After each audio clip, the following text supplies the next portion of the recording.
La península itàlica es troba al bell mig del Mediterrani, com si Déu l'hagués posat allà per dominar-lo. Això és el que pensaven molts dels nacionalistes italians que al llarg del segle XIX van lluitar per unificar el seu país. La realitat és que des de que Roma va construir un imperi al voltant del Mediterrani, que el destí d'Itàlia i del Mare Nostrum s'han trobat lligats. A l'edat mitjana, els mercaders genovesos, pisans i venecians es van encarregar de fer ressorgir el Mediterrani un cop aquest havia estat en decaiguda després de l'ensorrament de l'imperi romà i l'ascens de l'islam. De fet, els mateixos catalans, amb la conquesta de Sicília, Sardenya i Nàpols, van fer de la corona d'Aragó una potència italiana, cosa que ens va permetre esdevenir la potència hegemònica del Mediterrani occidental. Com sabem, després de la descoberta d'Amèrica, el Mediterrani va decaure en favor del comerç atlàntic. Però, amb la colonització de l'Àfrica primer i després amb l'apertura del Canal de Suez al segle XIX, el Mediterrani va tornar a esdevenir un dels punts neuràlgics de la geopolítica global. De fet, el mateix imperi britànic va acabar convertint-se en una potència mediterrània. Per tant, no és pas estrany que un cop es desperta la idea d'una Itàlia unificada, es vegi en aquesta unificació com la primera passa per construir un imperi colonial italià i ensomiar de fer el Mediterrani de nou un llac italià. De fet, aquesta idea ja neix amb Manzini i després és recuperada amb Mussolini. Com també sabem, els intents de portar aquesta idea a la realitat van fracassar estrepitosament.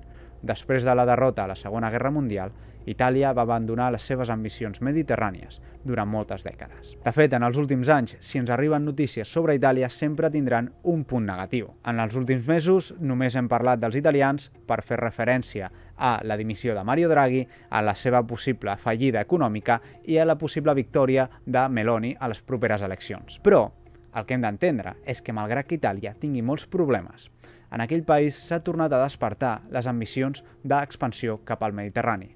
Potser no com en el passat, de forma militar, però sí de manera econòmica. I és cert que a Itàlia de problemes no en falten pas, però aquesta política exterior amb ambicions mediterrànies sembla que està donant bons fruits i potser apunta en la direcció en què el govern italià s'hauria de dirigir. De fet, potser la solució pels seus problemes seria fer d'Itàlia el centre del Mediterrani i el Mediterrani el centre d'Itàlia. Soc Miquel Vila i en parlem avui a Com funciona el món. Podríem dir que la política exterior italiana moderna s'ha construït entorn a tres grans tendències geopolítiques. Primer, l'europeisme, que mira cap a Alemanya i la Unió Europea. Segon, l'atlantisme, que mira cap als Estats Units i l'OTAN. I per últim, el mediterranisme, que mira cap a l'Àfrica, els Balcans i l'Orient Mitjà. D'aquestes tres tendències, només la mediterrània és en la que Roma pot jugar un paper central i plenament sobirà. Però, durant les últimes dècades, aquesta tendència havia quedat en un segon pla, en favor de l'europeisme i l'atlantisme, on Itàlia juga un paper més aviat subaltern, degut a la feblesa estructural que té aquest país. En aquest sentit, cal no oblidar que Itàlia ha sigut un dels països que la seva indústria ha sortit més malparada davant d'Alemanya amb la introducció de l'euro. Però és a partir de la crisi econòmica de l'any 2008 i la crisi de l'euro de l'any 2012 on tant la Unió Europea com el bloc atlàntic occidental en general comencen a donar mostres de fatiga que veiem com Itàlia comença a centrar més esforços en potenciar les seves relacions a la Mediterrània. Aquesta aposta ha anat sota la bandera del que s'anomena il Mediterraneo Allargato, que en català podríem traduir com el Mediterrani eixamplat. En aquest sentit, ens han impulsat una sèrie de projectes de connectivitat comercial, seguint l'estil de la ruta de la seda xinesa, però a menor escala, sobre una geografia que ens recorda tant a l'imperi colonial italià com al mapa de l'imperi romà, amb la ciutat eterna, de nou, al centre del Mediterrani. Malgrat tots els problemes econòmics, polítics i socials que sabem que té Itàlia, l'aposta per la Mediterrània ha permès als italians superar els francesos com la segona economia industrial d'Europa.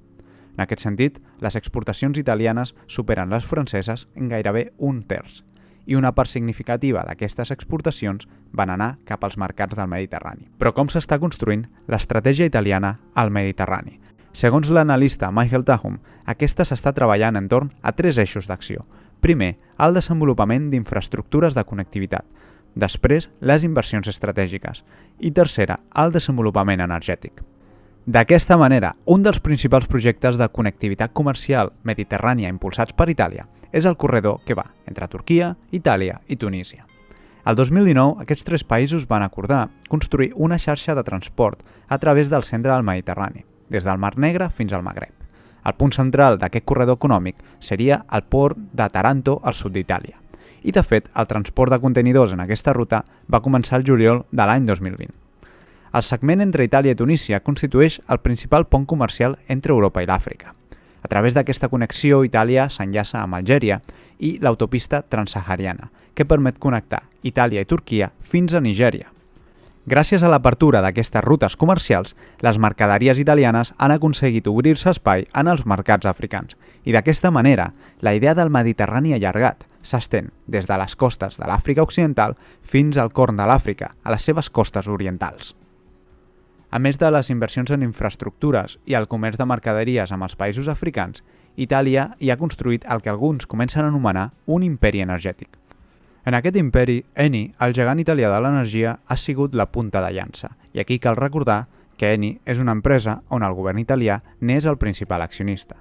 D'aquesta manera, a Líbia, l'excolònia italiana, és la principal base de l'energia italiana a l'Àfrica, on Eni controla el 45% de la producció de gas i de petroli, cosa que ha tingut un rol molt important per la política italiana dins el conflicte civil en el que Líbia ha estat vivint des de l'any 2014.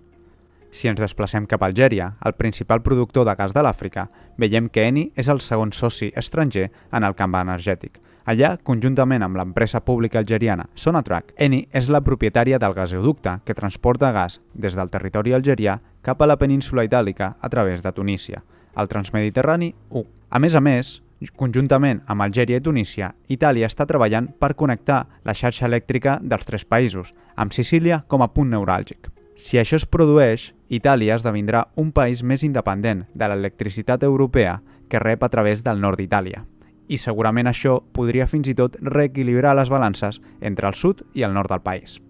Una altra zona on la influència italiana s'està començant a fer notar és el Mediterrani oriental. Aquí, de nou, Eni hi juga el paper protagonista. D'aquesta manera, el gegant de l'energia italiana té la propietat del 50% i la gestió del jaciment del gas Zohr, a les costes d'Egipte, el jaciment més important del Mediterrani. I a més, Itàlia és copropietària de les plantes de regasificació a Egipte i col·labora amb Xipre per trobar i explotar jaciments de gas a les seves aigües, cosa que l'ha fet un jugador extern del conflicte que existeix entre Grècia, Xipre i Turquia pel gas del Mediterrani oriental, del qual n'hem parlat en altres ocasions. Tanmateix, també hi ha col·laboracions amb Ankara, i en aquesta línia d'acció trobem els projectes dels Balcans, amb el gasoducte transadriàtic, que es va inaugurar al novembre de l'any 2022. De fet, els Balcans i el sud-est europeu són una de les principals àrees d'influència del Mediterrani allargat italià. Els Balcans i l'Adriàtic, al final, són els territoris on Itàlia es va voler expandir durant el segle XIX i el XX, després de la unificació. I també, actualment avui, gaudeixen d'una important expansió per les importacions de Roma. Així, Itàlia ja és un dels principals socis comercials de Croàcia, Bulgària i Romania. Com aquests països formen part del mercat comú europeu, això dona un avantatge a les empreses italianes per poder reubicar-hi la seva producció. Això s'ha notat molt, sobretot en el potent sector tèxtil i de la moda italiana. No oblidem que ens trobem encara en un moment de disrupció de les cadenes de valor global i l'estratègia més segura davant aquest context és buscar un escurçament de les distàncies d'aquestes. I aquí, els territoris del sud-est mediterrani apareixen com molt més atractius que no pas al sud-est asiàtic, malgrat que els costos de la mà d'obra als Balcans siguin molt més elevats. I a més del sector tèxtil, les operacions italianes també s'expandeixen al sector de l'automòbil i de la banca. De fet, cada vegada és més comú veure bancs italians prenent el control d'entitats financeres de països com Sèrbia o Croàcia. Probablement, molts de vosaltres no us imaginàveu que Itàlia estava jugant les seves cartes d'una manera tan intel·ligent al Mediterrani. De fet, a mi em va passar el mateix al fer la recerca per aquest vídeo.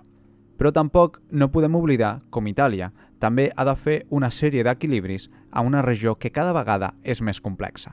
Per exemple, a Líbia, Itàlia s'ha mostrat més propera a Turquia, però en canvi el Mediterrani oriental ha tingut més proximitat amb Egipte i Xipre, que estan al bàndol oposat de Turquia. Les tensions que s'han viscut precisament per la qüestió del gas a Grècia que us comentava abans van posar Itàlia en una posició molt compromesa. També, per exemple, amb els projectes que ha estat desenvolupant la Xina i Rússia. Recordem que Itàlia va signar el memoràndum d'entesa de la nova ruta de la seda l'any 2019, on la Xina va prometre una sèrie d'inversions en infraestructura a Itàlia, especialment en el sector portuari. Ara bé, amb l'arribada del govern imposat per Brussel·les de Mario Draghi, això va quedar aturat. Itàlia va tornar a l'obediència del bloc atlàntic. Però després tenim la qüestió de Rússia, que s'ha complicat molt després de la invasió a Ucraïna. Itàlia és dependent del 40% de la seva provisió del gas natural per part dels russos i, a més, Eni té projectes conjunts amb energètiques russes al Mediterrani oriental. Aquí, la tendència mediterrània italiana podria entrar en contradicció amb la seva tradicional aposta atlantista, que ha mantingut des de la Guerra Freda. De fet, també podem veure com la tendència mediterrània entra en contradicció amb la seva tendència europeista, ja que l'estratègia del Mediterrani allargat italià no sempre està en consonància amb els interessos d'Alemanya i sobretot de França. Per començar, a Berlín mai li ha interessat gaire l'expansió de la influència europea al Mediterrani, perquè això podria comportar que el centre de poder europeu es desplacés cap al sud. D'altra banda, Berlín sempre ha interpretat les concessions en la política mediterrània com concessions de cara als interessos de França. I què passa? Els interessos de París i Roma al Mediterrani no sempre van alineats. De fet, on això es veu de manera més clara és a Líbia, on Roma i París, literalment, han estat lliurant una guerra proxy pel control del país, donant suport econòmic i militar a bàndols oposats del conflicte. D'aquesta manera, si la Unió Europea realment vol mantenir una política comuna i sincera al Mediterrani, Alemanya i França hauran d'aprendre a ser generosos amb els interessos italians a la regió. De lo contrari, Roma anirà a buscar aliats fora de l'espai de la Unió Europea. Si Itàlia vol seguir endavant amb la seva política mediterrània i esdevenir un dels principals països d'aquesta regió, haurà també de treballar per solucionar els seus propis problemes interns. Com hem dit, alguns d'aquests són derivats de l'acció perniciosa de Brussel·les i de l'euro, però ens equivocaríem si penséssim que tots els problemes dels italians venen de la Unió Europea. En aquest sentit, històricament Itàlia ha sigut un estat amb una vertebració nacional molt feble. Per tant, abans de ser una potència creïble al Mediterrani, Itàlia també hauria de fer els deures a casa seva.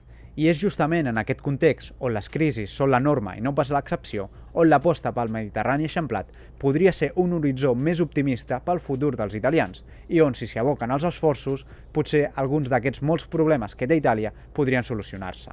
Ara bé, sabem que això no serà un camí fàcil i potser mai veurem aquestes potencialitats exprimides al màxim. I pels catalans, els èxits de l'aposta mediterrània d'Itàlia crec que haurien de ser rebuts com un element d'optimisme. Al cap i a la fi, nosaltres som una nació mediterrània i el nostre destí sempre ha anat lligat a la puixança de la nostra mar. En aquest sentit, crec que hem d'estudiar-la i fins i tot mirar de quina manera podríem impulsar polítiques que fossin complementàries. Ara, per exemple, quan França ja ha donat per tancada la carpeta del MidCat, la connexió entre Barcelona i Livorno a nivell de gasoductes podria esdevenir una manera interessant de començar a treballar a connectar-nos en aquest Mediterrani ressurgent. I per damunt de tot, l'aposta italiana pel Mediterrani ens ensenya dues coses. La primera, com ja he dit moltes vegades al canal, és que el Mediterrani està esdevenint un dels punts neuràlgics de la geopolítica global. I la segona és que l'aposta pel Mediterrani no només és una aposta teòricament bona, sinó que és una aposta possible. I això jo crec que és el que hem d'aprendre els catalans. Segurament dependrà de nosaltres si les noves onades que estan cavalgant al Mediterrani ens acabaran engolint o serem nosaltres capaços de navegar-les. En aquest sentit, crec que l'ambició que està mostrant Roma, malgrat tots els problemes que té i que no els hem d'oblidar, és una ambició que pot servir com a exemple per Barcelona. Moltíssimes gràcies als membres de Patreon. Aquest ha sigut precisament un vídeo escollit per ells al canal i és gràcies a la vostra col·laboració que puc tirar endavant. També vull agrair als meus sponsors, al Centre Veterinari de Salou i a Cyphertech. Com sempre us dic, si us ha agradat aquest vídeo, us demanaré que el compartiu amb els vostres amics, el feu like, us subscriviu al canal, em seguiu a les xarxes socials i em deixeu un comentari. Què penseu de l'estratègia italiana al Mediterrani i què podríem aprendre els catalans? I com sempre, ens veiem a la propera a Com funciona el món!